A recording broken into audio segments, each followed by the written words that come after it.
Perkenalkan, nama saya Timotius Joshua dari kelas 9D. Nama saya Herbert Edgar. Saya Linel. Nama saya Abel. Dan saya Sylvia Chelsea Ivana.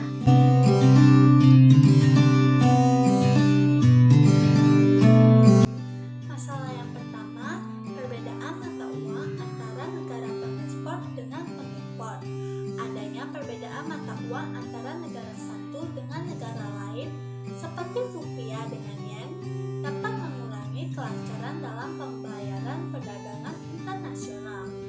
Karena selain nilainya yang berbeda, juga tidak setiap negara Jepang atau orang Jepang mau dibayar dengan rupiah, demikian juga sebaliknya. Hal yang dapat dilakukan untuk mengatasinya adalah menetapkan standar mata uang internasional. Yang kedua, adanya pengenaan bea masuk yang tinggi. Untuk melindungi produksi dalam negeri dari produk luar negeri, maka setiap negara akan melakukan tindakan. Salah satunya adalah dengan menggunakan bea masuk yang tinggi terhadap produk luar negeri yang masuk ke dalam negeri. Hal ini dapat menghambat perdagangan antar negara. Hal yang dapat kita lakukan untuk mengatasi masalah ini adalah berusaha menekan biaya pengiriman barang. Masalah yang ketiga adalah adanya perbedaan bahasa antara negara pengimpor dengan negara pengekspor. Adanya perbedaan bahasa antara negara pengekspor dengan negara pengimpor akan dapat menghambat perdagangan internasional, seperti antara negara Indonesia dengan negara Filipina. Baik importir maupun eksportir harus saling berkomunikasi dan saling mengetahui maksud dan keinginannya. Apabila ada kendala dalam komunikasi, maka transaksi perdagangan antara kedua belah pihak akan sulit terjadi. Hal yang dapat dilakukan untuk mengatasi masalah ini adalah dengan menggunakan bahasa internasional yang dapat dimengerti oleh kedua belah pihak, sehingga transaksi dapat berjalan dengan lancar.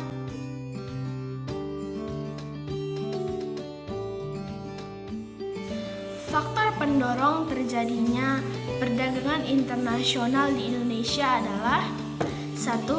Sumber daya alam yang berbeda. 2. Perbedaan kondisi iklim. 3. Perbedaan selera. 4. Kekurangan atau kelebihan produk suatu negara. Dan 5. Penguasaan iptek.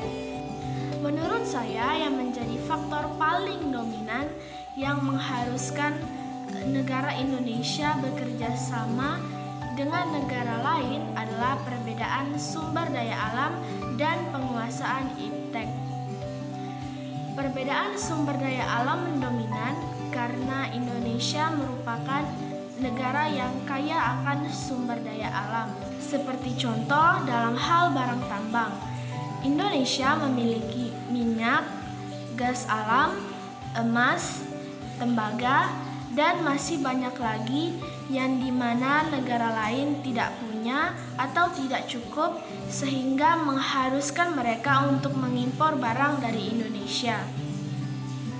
Selain itu juga ada penguasaan iptek yang mendominasi karena Indonesia merupakan negara yang berkembang sehingga masih membutuhkan kemajuan dalam bidang teknologi.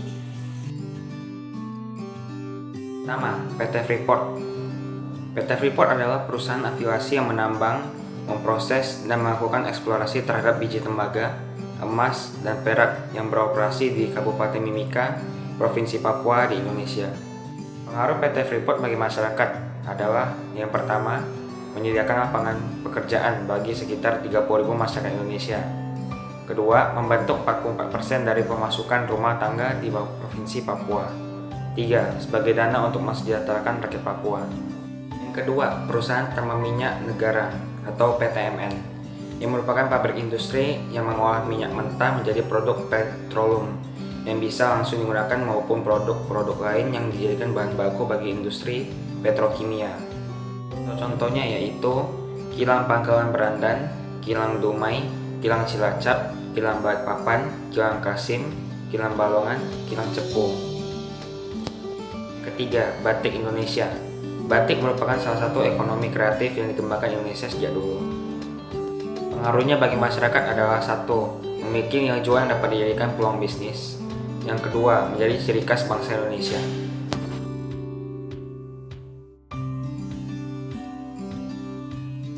Di sini saya akan menjawab nomor 4. Nah, di dalam nomor 4 kami memilih 3 sektor. Ada video, film, fotografi, permainan game atau permainan interaktif, lalu ada musik. Nah, saya akan jelaskan dulu di bagian video, film, dan fotografi. Karena zaman sekarang teknologi sudah semakin berkembang. Jadi kualitas dalam video, film, fotografi juga harus semakin meningkat. Jadi rencana kami ke depan adalah meningkatkan kualitas dalam video, film, dan fotografi.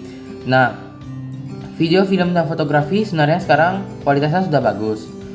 Terkadang dalam film atau video itu mempunyai alur yang kurang baik atau kurang pas dan kurang mendidik anak-anak hingga remaja. Lalu di dalam fotografi mungkin kualitas gambarnya sudah bagus atau kualitas alat-alatnya sudah bagus. Cuman mungkin masih ada saja kekurangannya. Nah, di sini kami rencananya dalam video dan film itu kami akan membuat film atau video yang bertema animasi yang dapat didubbing dan bisa menyampaikan edukasi, tetapi menampilkan hal-hal yang seru dan membuat anak-anak hingga remaja itu dapat lebih mudah mengingat edukasi yang diberikan. Lalu di dalam fotografi kami ingin meningkatkan kualitas sinematografinya dan juga kualitas gambarnya. Alasan kami memilih video, film, fotografi karena khususnya dalam video film itu banyak orang suka dan bisa menjadi sarana edukasi. Lalu di dalam foto itu terkadang orang banyak suka karena gambar-gambar yang bagus. Lalu di sini saya akan jelaskan dulu di bagian game atau permainan interaktif. Nah, permainan interaktif atau game ini tidak asing lagi bagi anak-anak muda atau anak-anak ya, karena dapat mengisi waktu luang dan dapat menghibur. Jadi pilihan yang bagus untuk dapat mengedukasi anak-anak hingga remaja. Jadi rencana kami ke depan adalah membuat game yang bertema kelincahan, yaitu bisa melatih kelincahan, daya ingat, dan cara pikir seseorang bagaimana menyelesaikan game tersebut. Contohnya tema-tema game survival, FPS, MOBA, lalu teka-teki atau lain sebagainya. Nah, alasan kami memilih sektor game itu karena banyak anak-anak hingga remaja bahkan orang dewasa suka sama permainan game atau interaktif ini. Jadi sangat baik kalau kami memanfaatkan video game itu sebagai sarana edukasi. Nah, di bagian musik itu tidak heran lagi bagi orang-orang dengar kata namanya musik, karena musik ini bisa menjadi pencair suasana, pembawa suasana, dan bisa meluapkan emosional seseorang. Nah, jadi rencana kami ke depan adalah membuat musik yang dapat memberikan ketenangan, lalu memiliki lirik yang bermakna atau musik yang bisa menyentuh hati seseorang dan menyadarkan seseorang.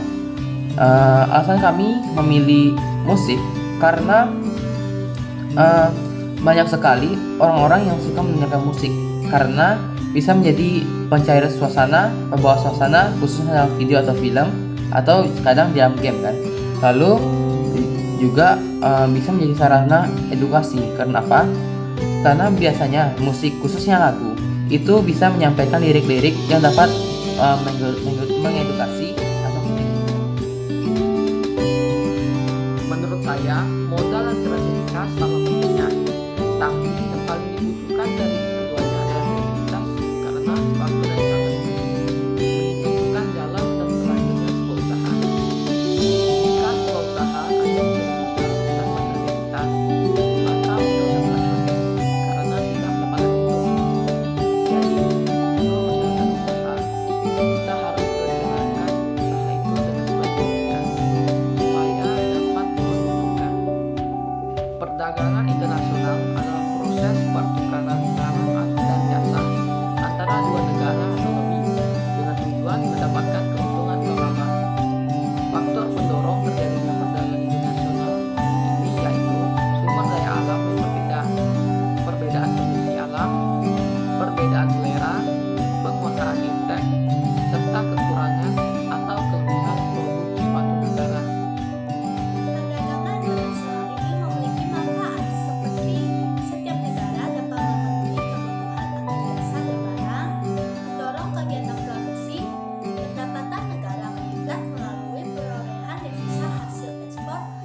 berbagai manfaat lainnya.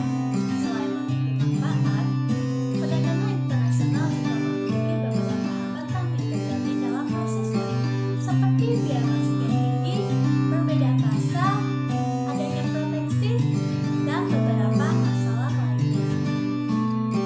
Di dalam perdagangan internasional juga ada yang namanya ekonomi kreatif.